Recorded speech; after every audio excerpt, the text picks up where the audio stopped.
아멘. 귀한 찬양 감사합니다. 나 이제 돌아가리라 아버지 기다리시는 본향으로, 나 이제 돌아가리라 아버지 안아주시는 본향으로. 오늘 말씀의 제목은 참되고 바른 예배자입니다. 우리가 하나님 앞에서 참되고 바른 예배자로 살아가기 위해서 아버지 기다리시는 본향으로, 또 아버지 안아주시는 본향으로, 아버지 품으로 나아가시는 성도님들 되시기를 원합니다.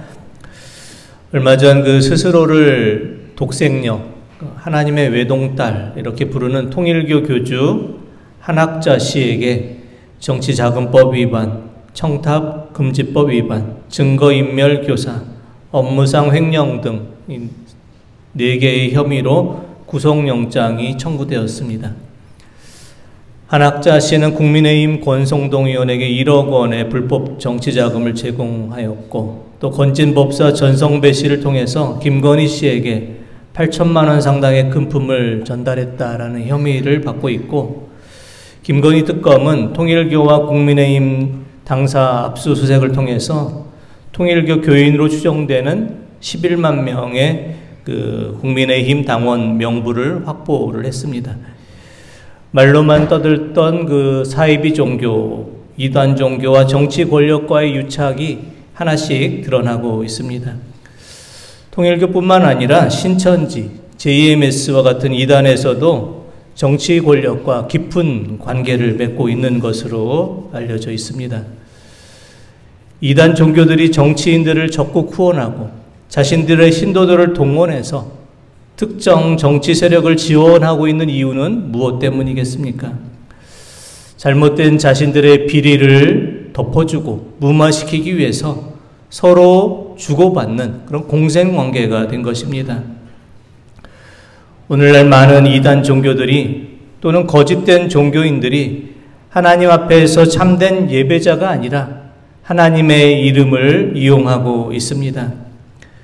우리가 하나님 앞에서 참된 예배자가 되기 위해서 우리는 우리가 믿고 또 경배하는 하나님께 대해서 잘 알고 있어야 합니다. 우리도 하나님을 우리 마음대로 왜곡하고 잘못된 모습의 하나님을 믿고 있게 된다면 엉뚱한 종교 세력에 동원될 수도 있고 잘못된 이념 논쟁에 빠질 수도 있기 때문입니다. 하나님께서는 이 시대에 참된 예배자, 영과 진리로 예배하는 참되고 바른 예배자를 찾고 계십니다. 오늘 우리는 하나님 앞에서 참된 예배자로, 바른 예배자로 살아가고 있습니까? 하나님을 믿는다고 말하지만 세상 속에서 하나님의 자녀다운 구별된 모습을 보여주지 못하고 있지는 않습니까? 우리는 일주일에도 여러 번 예배를 드립니다. 새벽 예배를 드리고 주일 오전 예배, 주일 오후 예배, 수요 예배를 드립니다. 그렇지만 우리가 많은 예배 드리는 것보다 더 중요한 것은 단 한 번의 예배를 드릴 때에도 하나님 앞에서 참되고 바른 예배를 드리는 것이 더 중요합니다. 많은 예배를 드리기보다 예배당을 나와서 세상 속에서 살아갈 때 하나님 앞에서 참된 예배자로 살아가는 것이 중요합니다.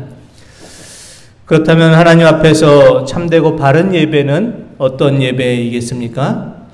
첫째, 하나님 앞에서 참되고 바른 예배는 살아계신 하나님과의 만남이 있는 예배입니다. 오늘 말씀에 나오는 사마리아 수가성의 여인은 예수님을 만납니다. 더 정확히 말하면 예수님께서 유대 땅에서 갈릴리로 가시면서 사마리아 수가성에 있는 그 여인을 일부러 찾아가서 만나 주신 것입니다. 일반적으로 유대인들은 남쪽 유다에서 북쪽 갈릴리 지역으로 갈 때 사마리아 땅, 중간에 있는 사마리아 땅을 피해서 두 가지 길을 선택했습니다. 첫째는 지중해 연안을 올라가는 그 해안도로로 가거나, 둘째는 요단강 동편의 베레아 지방으로 경유하는 그런 길을 택했습니다. 유대인과 사마리아 사이에 깊은 역사적 갈등과 종교적인 적대감이 있었기 때문입니다. 유대인들은 사마리아인들을 부르기를 순수성을 잃은 민족이다 이렇게 해서 멸시했고 같은 땅을 밟는 것조차도 꺼려했습니다. 하지만 주님께서는 당시 유대 사람들이 멸시하던 사마리아 지방을 직접 통과하면서 사마리아 수가성에 있는 여인을 만나 주셨습니다. 주님께서 일부러 찾아가서 만나 주신 이 수가성 여인은 어떤 사연을 가진 여인이었습니까? 성경 말씀을 보면 수가성 여인은 남편이 5이 있었다 이렇게 기록됩니다. 수가성 여인이 남편을 5 두었다라는 것은 단순히 그 여인의 부정한 행실 때문이 아니라 당시 사회 구조 속에서 반복적으로 남자에게 버림을 받았기 때문입니다. 당시 유대 사회는 이혼 증서만 써주면은 아주 사소한 이유로도 아내를 버릴 수 있고 또 여자는 그에 대해서 어떤 권리도 주장할 수가 없었습니다. 탈무드에 기록된 이혼 사유들을 보면은 지금 우리의 상식으로는 납득하기 힘든 그런 이혼 사유들이 있습니다. 요리를 제대로 못한다, 맛있는 요리를 못한다라는 것이 이혼 사유가 되었고, 외모가 마음에 들지 않는다는 것도 이혼 사유가 되었고, 심지어 입에서 냄새가 난다, 이것도 이혼 사유로 되었습니다. 2000년 전 아주 사소한 이유로 이혼을 당한 그런 여인은 직업을 가질 수도 없고 혼자 생계를 유지할 수도 없었기에 또 다른 남자를 만나 결혼을 해야만 했습니다. 수가성의 여인, 예수님께서 찾아가 만나주신 그 여인은 방탕하거나 부도덕적인 그런 사람이 아니라 오히려 세상의 구조적 억압과 남성 중심의 사회에서의 희생자였습니다. 예수님께서는 이렇게 아픈 사연을 가진 그 여인을 찾아가시고 직접 만나 주셨습니다. 사람들에게 손가락질 받고 스스로도 부끄러워서 정오에 그 햇볕이 내리쬐는 그 시간 물을 기르러 나왔던 그 여인, 철저하게 버려지고 소외된 그 여인을 주님께서는 일부러 찾아오시고 만나 주셨습니다. 아픔과 고통에 있는 그 여인을 찾아와서 만나주신 이것이 바로 복음입니다. 주님께서는 세상에서 버려진 자, 낙인 찍힌 자, 상처 입은 자를 찾아오시고 만나주시고 그들에게 영원히 목마르지 않는 생수를 약속해 주십니다. 요한복음 4장 14절의 말씀 한번 보겠습니다. 내가 주는 물을 마시는 자는 영원히 목마르지 아니하리니 내가 주는 물은 그 속에서 영생하도록 솟아나는 샘물이 되리라. 아멘. 내가 주는 물은 그 속에서 영생하도록 솟아나는 샘물이 되겠다. 이 말씀은 주님께서 주는 이 생수는 저장된 물이 아니라 끊임없이 솟아나는 샘물과 같은 영원한 샘물임을 의미합니다. 우리가 드리는 이 예배의 시간은 바로 주님께서 우리에게 영원한 생수를 부어주시는 시간입니다. 우리가 세상에서 추구하는 부와 명예는 아주 일시적인 우리의 갈증을 채워주지만 다시 목마를 수밖에 없습니다. 하지만 주님께서 주시는 이 영원한 생수를 마시게 되면 우리의 어떤 상황과 환경을 뛰어넘어서 영원 깊은 곳에서 솟아나는 우리가 평안과 영생을 얻게 됩니다. 오늘 우리가 드리는 이 예배를 통해서 살아계신 하나님을 우리가 만나시고 영원히 목마르지 않는 생수로 채움을 받으시고 하나님 앞에 참되고 바른 예배자로서 살아가시는 성도님들 되시기를 원합니다. 둘째, 하나님 앞에 드리는 참되고 바른 예배는 우리의 최선의 마음을 드리는 예배입니다. 요한복음 4장 21절에서 24절 말씀을 한번 보겠습니다. 예수께서 이르시되 여자여 내 말을 믿으라. 이 산에서도 말고 예루살렘에서도 말고 너희가 아버지께 예배할 때가 이르리라. 너희는 알지 못하는 것을 예배하고 우리는 아는 것을 예배하노니 이는 구원이 유대인에게서 남이라. 아버지께 참되게 예배하는 자들은 영과 진리로 예배할 때가 오나니 곧 이때라. 아버지께서는 자기에게 이렇게 예배하는 자들을 찾으시느니라. 하나님은 영이시니 예배하는 자가 영과 진리로 예배할지니라. 아멘. 21절 말씀을 통해 주님께서는 이 산에서도 말고 예루살렘에서도 말라 이렇게 말씀하십니다. 하나님께 드린 예배가 어떤 특정한 장소나 제도에 제한되지 않는다는 것을 말씀하시 주신 것입니다. 당시 유대인들은 예루살렘 성전에서 드리는 예배가 참된 예배다 이렇게 생각했고, 사마리아인들은 그리심산에서 드리는 예배가 참된 예배다 이렇게 생각했습니다. 하지만 주님께서는 예배의 장소가 아니라 예배자의 태도와 마음의 중심이 더 중요하다 이렇게 말씀하십니다. 그렇지만 오늘날 많은 신앙인들이 예배의 장소에 집착하는 이들이 많습니다. 그래서 하나님을 만나기 위해서 어떤 특정 기도원을 또 자주 찾는 이들도 많습니다. 지금도 많은 신앙인들이 하나님께서 어떤 특정한 장소에 찾아오신다라고 생각하며 신비한 환상과 기적을 쫓아다니는 이들이 많이 있습니다. 하나님께서는 무소부지하신 하나님이시고 주님의 은혜를 간절히 사모하는 그 자리가 바로 예배의 자리, 하나님을 만나는 그 자리입니다. 중요한 것은 우리가 어디에서 예배하는 것이 중요한 것이 아니라 어떠한 마음으로 예배하느냐, 예배드리고 있느냐가 중요합니다. 참되고 바른 예배는 하나님의 은혜를 간절히 사모하는 마음이 있어야 합니다. 장소가 어디가 되었든지 하나님의 은혜를 간절히 사모하는 마음이 먼저 있어야 합니다. 우리가 오늘 드리는 이 예배가 우리의 마음을 드리는 예배, 영과 진리로 드리는 예배, 우리의 최선을 다해 드리는 예배의 시간이 되시기를 원합니다.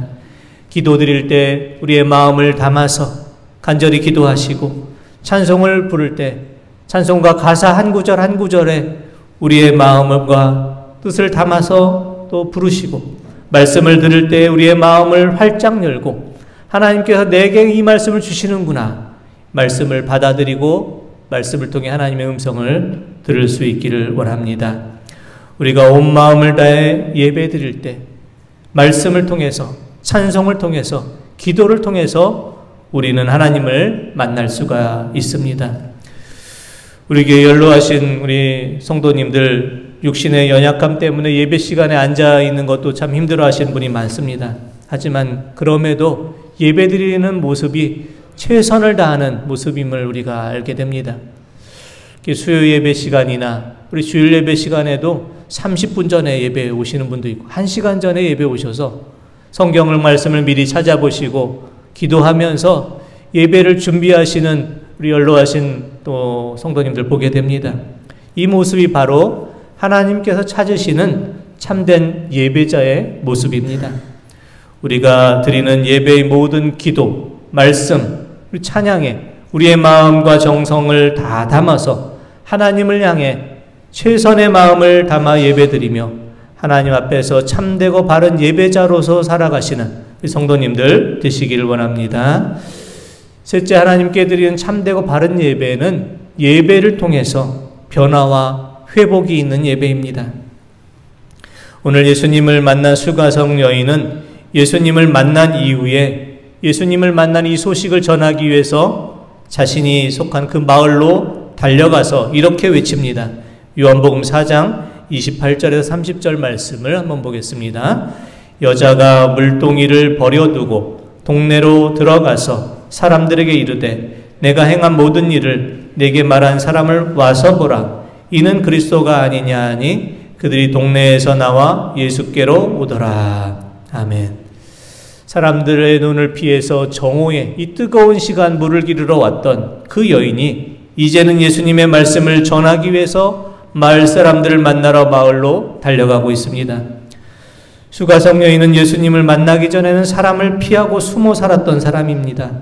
그러나 예수님을 만난 이후에 수가성 여인은 가장 먼저 자신이 피하던 그 사람들을 찾아가서 만나고 복음을 전하고 있습니다.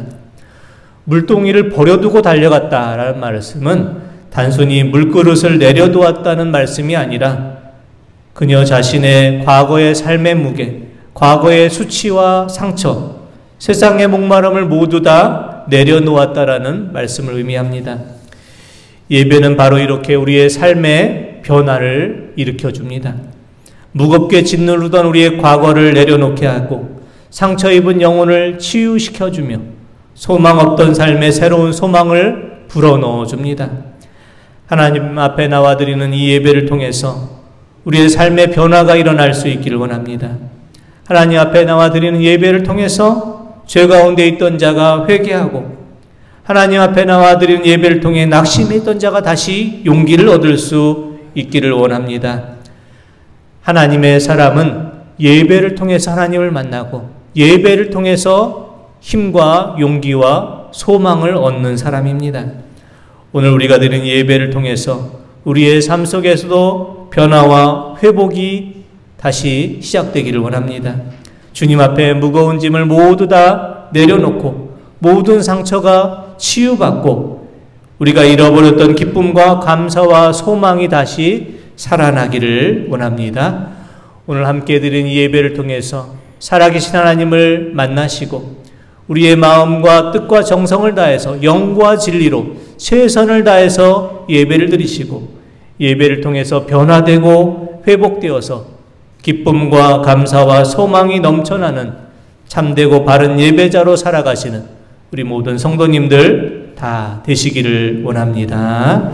기도드리겠습니다. 하나님 아버지, 수가성의 우물가의 여인과 같이 저희들도 예배를 통해서 주님을 만나기를 원합니다.